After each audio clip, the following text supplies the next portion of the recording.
So this is the Texas Inspire CX. So this is Texas Instruments' second flagship. There's another version that's a higher power, but this is the second most powerful calculator you can get from Texas Instrument at the moment. And now you can do things like this probably on the 84 plus CE or 84 plus. This has worked for me. So the first thing you're going to need to do if you've gone out and gotten yourself one of these calculators is install Endless. Now, just how like Mirage OS lets you run outside applications on your 83 and 84, Endless is the same exact thing. It's kind of like the interpreter for these other programs, otherwise it will not work. So you're going to go to My Documents.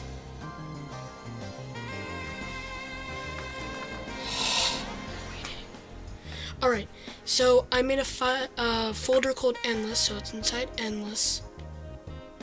Oh. Alright. Endless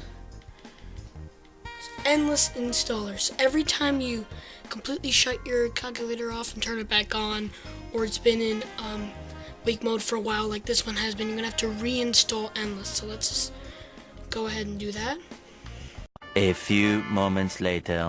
Alright, now that we see that Endless has been installed, so now that we have that interpreter in, let's look at a few of the emulators I have gotten to work on here. Now, if you see something and you're like, hey, that works for me, well, I mean, it just didn't work for me, so that's not a problem, and I keep pressing the wrong button. Alright, so My Documents. So I put my stuff in a folder called Good Stuff, because that's where the goodest of the stuffs are. So this is what I have on here. Game Boy Advance for Inspire, Mini VMAC, NES for Inspire, Sega Genesis, and SNES for Inspire. So let's take a look at Game Boy Advance. So you're going to open that up, and there's specific instructions as to where you put the ROMs and whatever, but we're gonna go to Launcher. No. Okay, you're gonna get that compatibility notice for almost anything, because that's what I've gotten so far.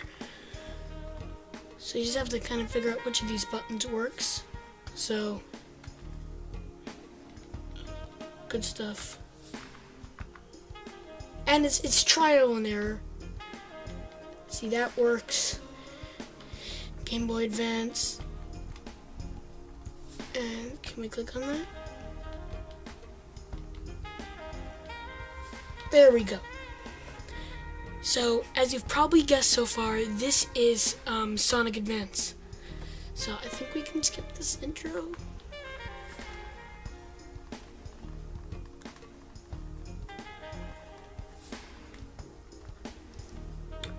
Sonic Advance 2, I'm sorry. And so it'll have specific instructions as to which buttons do what, like, oh, I forgot the menu. So with a lot of these you can use hacks. So you can enable cheats, you have cheat codes and whatever, configure the gamepad input so you can set these different buttons to do whatever, save state.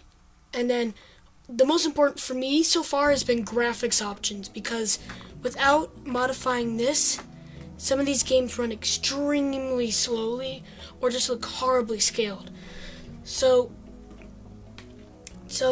unscaled is the fastest, and the slowest is where it's scaled and blended, so it looks the nicest. My favorite is to use a mix of two. I use full screen blended slower, which to my eyes looks pretty good. So we return to game, press start, which is one of these buttons. It's shift, game start. I obviously know nothing about Sonic, but okay. This is just for demonstrational purposes anyway. See, it's kind of slow, but I mean,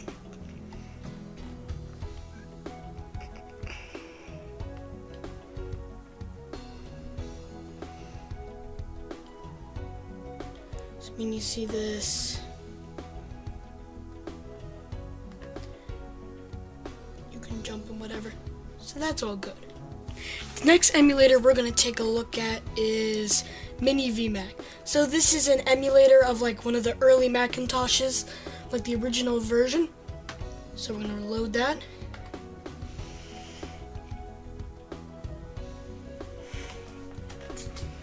Now, many of these are things you can't actually run on any other hardware in the Texas Instrument lineup, except for this, because of its power. So you can see the screen's kind of cut off, and I've had trouble, figuring out how to get this to work. But when you do, it's kind of cool. So let me just demonstrate writing a message.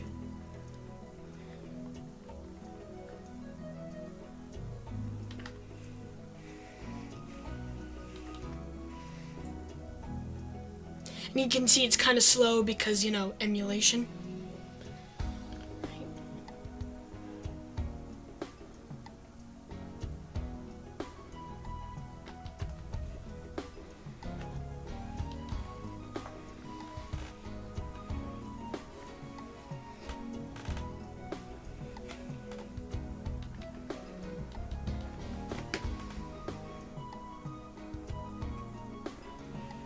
Alright, so we are going to type an example sentence, which is kind of difficult because this is not a normal QWERTY layout.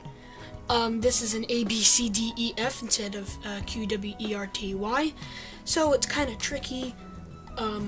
It would have been nice if they had a QWERTY keyboard, but, hey. So, an example sentence. A pure masterpiece. So the last emulator I'm going to be checking out today is SNES for Nspire. Now you might recognize this as Hong Kong 97 from one of AVGN's video. It's a hilarious game. I mean... Sorry, I don't know that.